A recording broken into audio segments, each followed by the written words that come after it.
ഓമന ചുണ്ടിലെ ചേലിൽ ഗോമാമ്പഴ തുണ്ടു ഞാൻ കണ്ടു.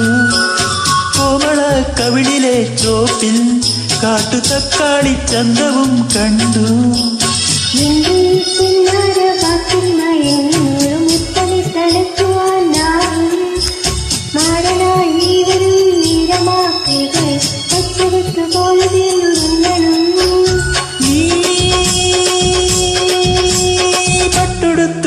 തൊട്ട് മുത്തുമാലയിട്ടൊരുങ്ങി കസ്തൂരി, എന്റെ കസ്തൂരി, പഴകി ചിങ്കാരി കളിയാടാൻ വാ.